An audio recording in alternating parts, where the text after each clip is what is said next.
Yes, please join me welcoming Anna Gainaru. Did I say it right? Sort of. Nobody can pronounce my name, but that's correct. Okay, now you want to sound different. Sorry, my bad. All right, thank you for having me. This is my first multi-core, so this was a very interesting experience. I will start by saying a few words about me. So I'm a computer scientist. I did my bachelor, my master, and my PhD in pure computer science. But since I joined Oak Ridge, I've been interacting a lot with domain scientists, so I've been trying to understand what their bottlenecks are from their perspective and then from a computer science perspective as well. So I'm kind of merging fields right now. So I've been working in high-performance computing from before my PhD. I've done a little bit of everything, scheduling, resiliency, networking, and now as part of Oak Ridge National Lab, I'm working on data management and workflow management for large applications that are trying to scale on frontier on other supercomputer systems. All right, so what do I understand by a workflow? As Ben said yesterday, workflow is an overloaded term. So I'm very loose with it. Workflows that couple simulation with AI for me means any type of application or a series of codes that are combining traditional simulations with some kind of AI. And I'm looking at it from a data management perspective, because that is my field. And I'm trying to understand how the different access patterns from these two worlds collapse and create bottlenecks. And we all know that traditional simulations were focused on writing. They're using parallel I/O libraries that just hammer the system to write as efficiently as possible. When they're combined with AI, this data needs to be fed to AI consumers in some sort of way. AI codes in general, when they train, they try to read as fast as possible, read in different access patterns, so they're moving towards random accesses instead of sequential. And they're combined with HPC in a way where you want the output of the AI to kind of steer the HPC simulation. So any type of interaction, I consider it a workflow. And when these two components don't happen concurrent, and sometimes when they happen concurrent, they have to go to the storage. So storage is another term in the equation that I'm looking at. So after joining Oak Ridge and working a lot with energy applications, since a lot of my funding is from the Department of Energy, we surveyed the landscape of applications running on HPC systems and defined together with PPPL, so the Princeton Plasma Lab, what kind of workflows combine HPC and AI. And we came up with these 6 types. Adaptive training is focusing, or active learning or continual learning is focusing on steering ensembles of HPC simulations to generate the data that is needed to train an AI. So the focus is on improving the AI. Inverse design looks at how do we build AI surrogate models based on observational data. Digital replica or digital twins or surrogate models are running next to instruments and trying to replicate what the instrument is generating. Multi-stage pipeline combines multiple HPC traditional simulations with steps in between, AI steps that trigger different HPC simulation based on the output of the previous simulation. So it's more of a pipeline type of workflow. Distributed models look at federated learning and large models that span across multiple data centers. And then dynamic orchestration is more looking at having a surrogate model running together with a high fidelity simulation and trying to convert, to guide the simulation to converge faster or go to a result faster. And if you look at the third column, the concurrency column, we looked at how these workflows are run, and a lot of them are run in real time. So the workflow is run together with the HPC simulation. The HPC simulation is run together with the AI code. For 3 of them, we have optional real time. So in some cases, you have the HPC simulation generating the data, and then the AI just reads the data. But very often, they could be deployed together. So we wanted to understand what the bottleneck is in running them together. So currently, because HPC and AI evolved separately, their I/O solutions evolved separately. So HPC is based on parallel I/O libraries, while AI codes are based on PyTorch loaders or other type of loaders that do not know what the I/O library is doing. So very often they need to go through storage because they don't have a unified solution. And if the HPC application is writing to storage at the same time with the AI code reading the same files in a different pattern, there is usually congestion at the storage level. And this is what we plotted here. So this is the median slowdown factor, and what we have on the bottle are different parallel I/O libraries from the HPC world. So we have a code that's generating data using these parallel I/O libraries. This is one step of 1.5 terabytes of combustion data that is being generated, and then we want to train a surrogate model on this data. And the surrogate model is a PyTorch code that's using the PyTorch loader to load the data. If we run them sequentially, one after the other, so the HPC runs, generates the data, and then the AI runs reading the data that was already previously generated, we have some execution time for each codes. And then when we run them together, hammering the file system at the same time, we have another execution time. And what I'm showing here is the ratio between the two, the slowdown when we run them concurrently compared to running them sequentially. And this is for POSIX calls using Lustre file system because underneath the hood, they all translate to POSIX calls. So once we have the object storage that Exaba is building, this is going to be different. But for now, this is what we need to work with. So this means that the AI code is running 10 times slower or close to 10 times slower if we run the codes together. And as you've seen, a lot of our workflows do need to do that. So what we're going to talk about today is looking at some I/O bottlenecks and how the solutions that we came up with, starting from simple to complex workflows. And I'm going to focus on the data management strategies. So in the simplest form, and this is 2022. So this study was done even before that, so a long time ago. We don't have the HPC. We didn't have necessarily the HPC. We assumed that the data was already generated, it's already on storage, and we want to load all these samples and train. And this was the case for neuroscience applications. This was a study funded by NSF, where they had hundreds of thousands of MRI images that needed segmentations. And the way that they were doing it, they were reading the MRI or the whole slide image, the problem was the same. Then they were pre-processing it to normalize the brain or do some very expensive pre-processing. Then writing the pre-processed files to storage, reading it by the AI, classifying it, and writing it.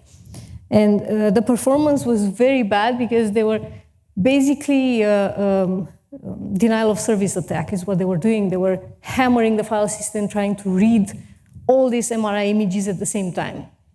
So by simply just adding 2 different processes, one for pre-processing, one for AI, and doing data staging between them, we were able to decrease their execution time, that's the execution time per MRI, by 10 times. So what we learned from here is that we need to avoid the file system by any means necessary. And in order to do that, I/O frameworks in HPC can already do that. So we wanted to split these big applications that the medical community was using into smaller parts and try to stream the data in between as much as possible. And for people that don't know what I/O libraries are, I put half a slide here. So this was done before my time. All parallel I/O libraries work with self-described data so that you know what's inside. They operate on the concept of variables and simulation steps, so you know how the application evolves and what it generates. And it keeps statistics for each block of data so that it's easy to query different parts of the data that you're interested in. Of course, underneath, we still have POSIX because that's what we need to do. But at least we can fetch only data that is required by a specific study. And Adios, compared to other I/O libraries, has this publish-subscribe API instead of reading and writing, which means that it can publish the data that it wants to be written to storage. And then if you have subscribers, the subscriber could be the storage, but the subscriber could be also another application, which means with the same API, you can stream data and you can write data to storage. So the application doesn't need to change. You can just change the parameter in Adios, and then you just stream data. And of course, you can have a query engine on top for the streaming and for reading from storage. So we have really good performance. If you look at this figure, we have terabytes of data per second transferring data from the application to storage. So what we did after I joined Oak Ridge is to include the GPU backend so that we can connect to AI codes. And this meant that we were able to fetch data through streaming directly in the tensors that PyTorch is using. And we have different access patterns like round robin for inference or random access for training. And we had really good throughput. So 100 gigabytes per second between a Fusion code that was running on 900 nodes on Frontier to a training code that was running on 100 nodes on Frontier. So that was great. So streaming solves everything. So with this in mind, we went further, and when we started working with the Fusion applications at Oak Ridge, they were interested in building this active learning workflows where their application, which is they want to design fusion nuclear reactors, and they have high fidelity simulations that are taking a lot of resources, so they wanted to build surrogate models for them. And they had the high fidelity simulation running, sending the data to the training, and then after a first batch is trained, you look at the accuracy, you do some uncertainty propagation, and then based on the regions of the data that you have not sampled, you decide what ensemble of simulations you need to run in order to generate this data that you're missing.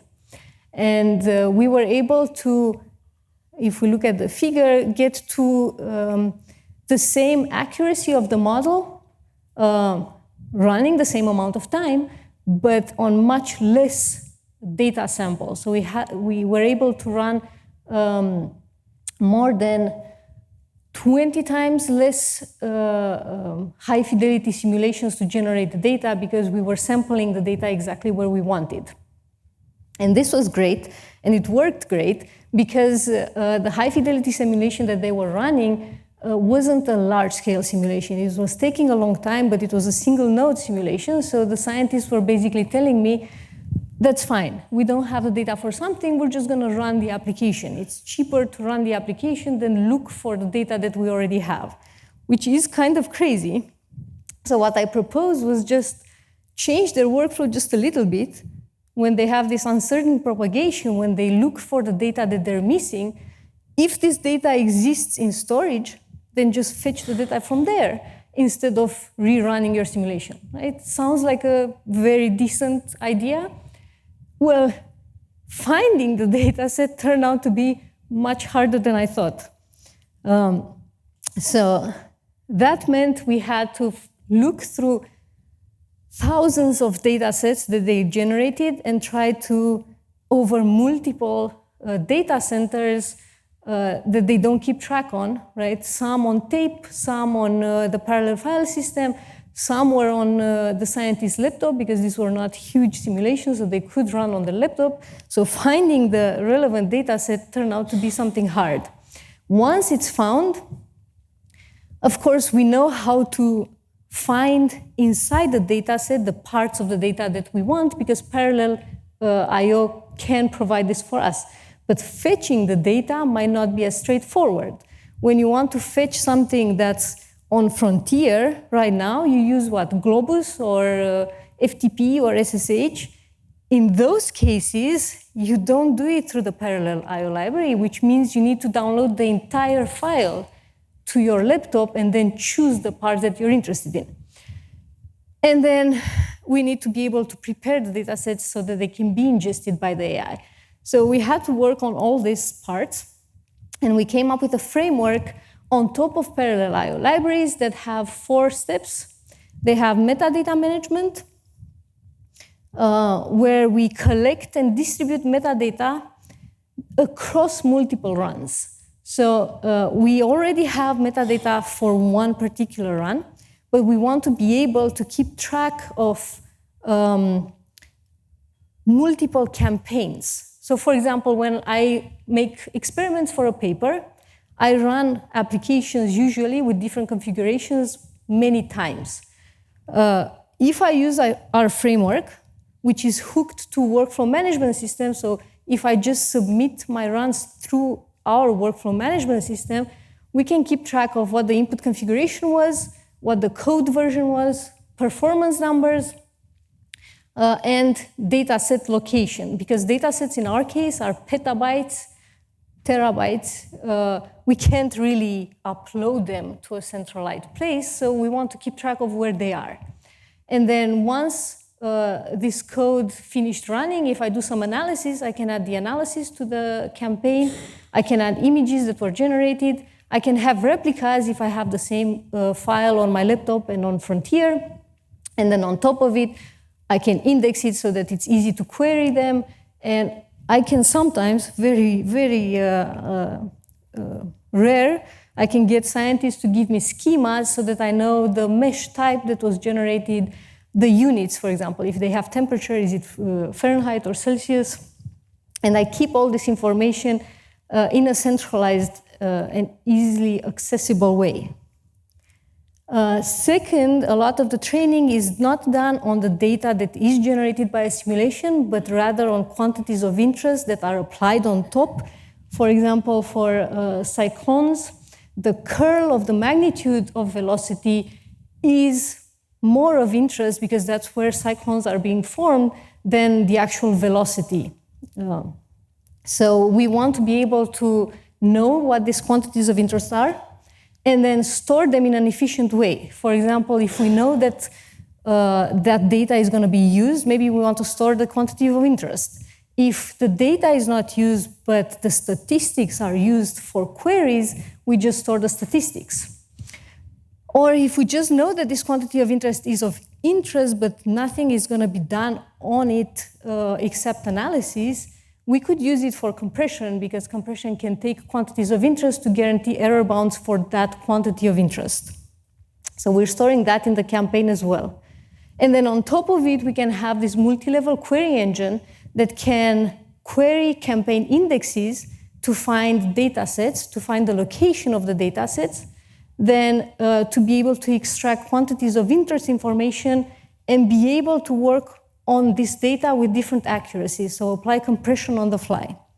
And on top of everything, we have a remote access engine that does not use FTP, is connected to parallel I/O libraries, and can fetch different parts of different data sets in a federated fashion, and then cache the data for future reads.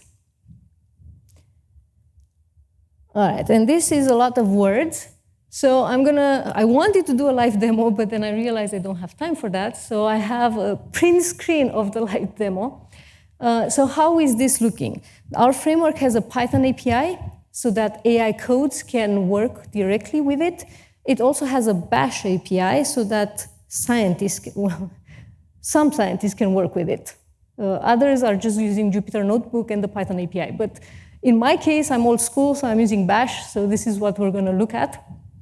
So let's see what I'm doing. So I'm going to use the campaigns that I described to visualize 1.5 terabytes of S3D is a combustion code, so of combustion data. And I want to visualize the temperature of the data in the areas of intense burning. And the areas of intense burning are defined by the domain scientist. So the query is defined by the domain scientist as areas of the data where the magnitude of velocity is below a threshold. So this is the quantity of interest that we work on. So if we looked on Frontier, I'm not sure if you see, but I'm going to read for you. We have 1.5 terabytes of combustion data. And this is how it looks like. These are the variables. They're 3D arrays. And we have statistics. These are min, max. These are global statistics, min, max for the entire variable, but we also have it per block. And then if you see here, one of the variables is called derived magnitude. And this is the quantity of interest. And we know that we're not going to plot magnitude. We're going to plot temperature. So we're only going to keep statistics of the magnitude. So if we try to look at the data, we get an exception saying there's no data for this quantity of interest. All we have are statistics. So only the query engine can use it. So this is also on Frontier.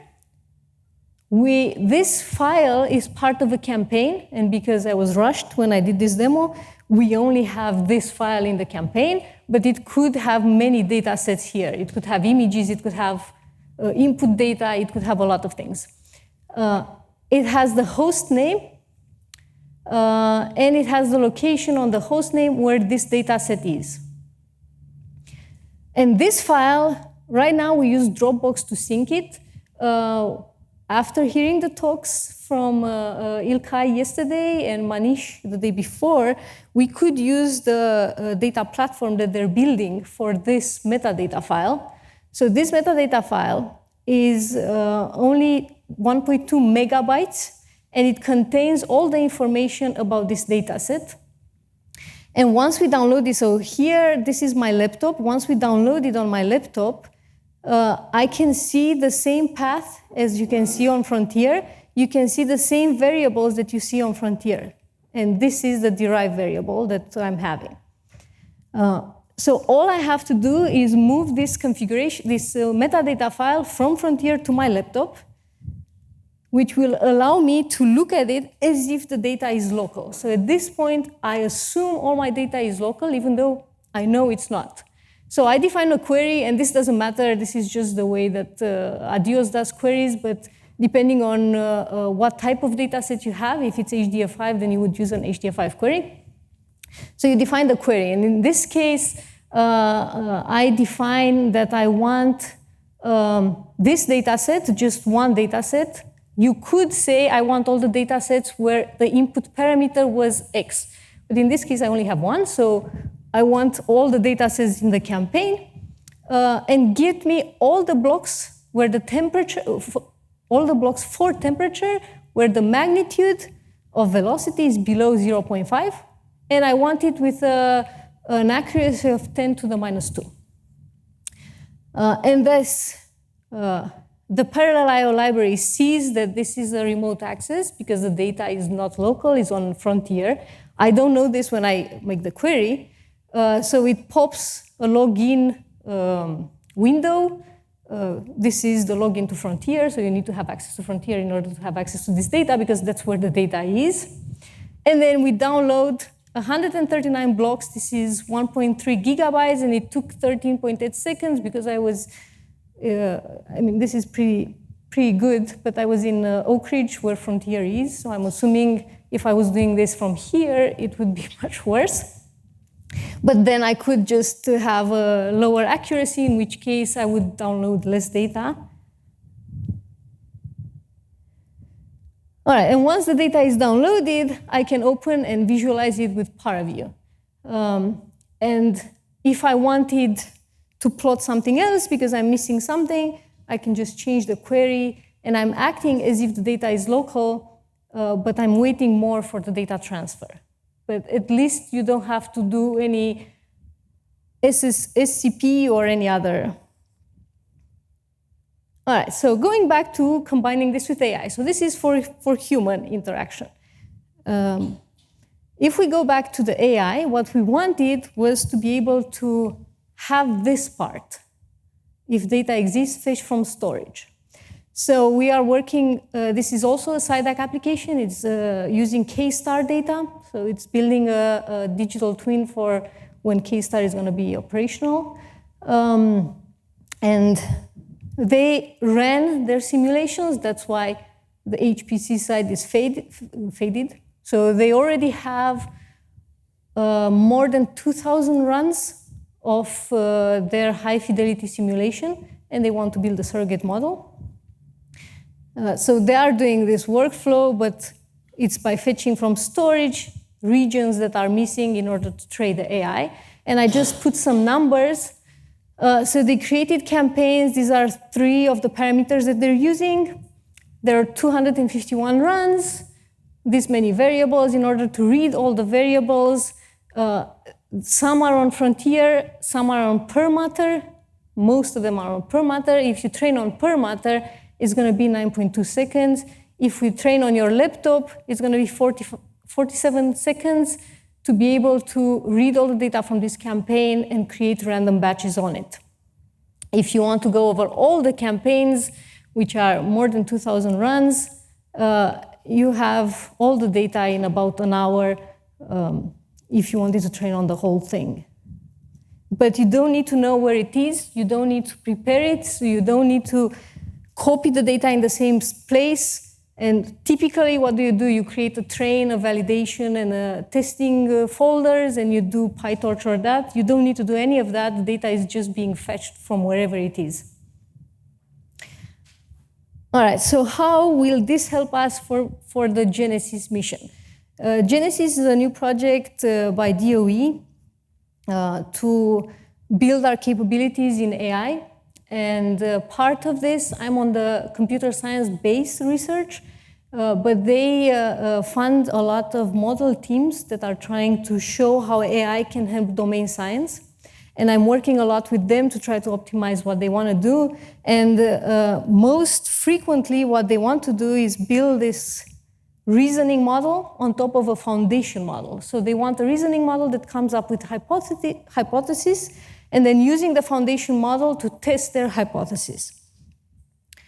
And what we do in the base research part to help them with this, so they are building this using methods similar to what I showed before. The reasoning model is something else, but the foundation is very similar to what I showed before. And what we want is to be able to monitor the data and the model output, and then detect drift. And if drift is detected, we trigger this whole continual learning framework. And a lot of it, because they're reasoning models, a lot of their codes are built as agents, so we had to separate our pieces of the framework into MCP tools so that they can be used by their agents. And I'm going to show you a simple example of how breaking your code into small pieces helps. We wanted to test if our framework works. So we wanted to reproduce the findings of this paper, and I'm working with Denise Lopez, the main author of this paper. And we started simple. Let's see if we can reproduce this figure. This figure is looking at different ratios between silicon and uranium in order to design new materials. And for this, they ran DFT simulations to find out what the total energy of the system would be from different ratios of silicon and uranium, because that gives them an indication of how stable this material would be. So for this, they have a 1.2 gigabytes database based on 500 DFT simulations that they did for this paper that I removed for our study, and then 10 million entries downloaded from different places on the internet. And we created for them a bunch of MCP tools that the reasoning models can use. And the ones that are not surrounded by a yellow border are the ones that are specific to their domain science. So they want for each composition, so let's say you have a ratio of 1:1 of uranium and silicon, so that's uranium silicon, the composition. You search in the database and see if somebody already built this material and what would be the structure for this material. If it doesn't exist in the database, we want to be able to generate candidate structures that we want to look at and then predict entropy, which is the total energy per atom. For this, they run DFT simulations to predict this, but as part of Genesis, they build a surrogate model that's much faster.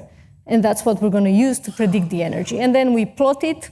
And on our computer science side, we have two tools. One is to detect the drift. So we want to detect when the model is out of sync with the data so that we know that the model has not been trained there. And then we trigger continual learning.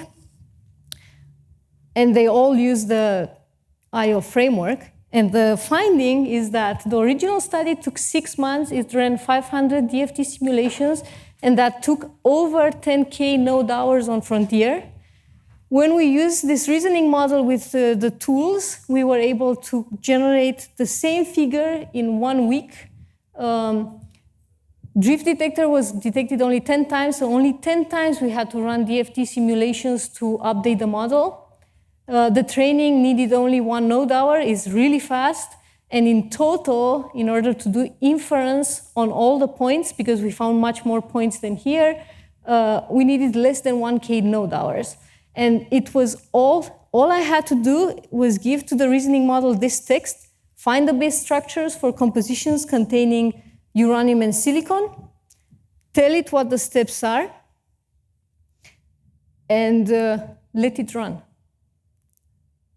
And it used the right MCP tools for all this, to accomplish all this. So the 1 week that I'm saying here was to create all the MCP tools, not to run it. So running it was much, much faster. All right, so what's the conclusion? The conclusion is that I'm interested in all the things that were talked about in the previous 3 days. You've heard these 4 terms before. I want data to be useful, usable, composable, trustable. Composable, I think, is really important because we're going towards agents being able to do a lot of things, which means they need to understand small pieces of code. If we have very large monolithic codes there, then we limit what the agents can do.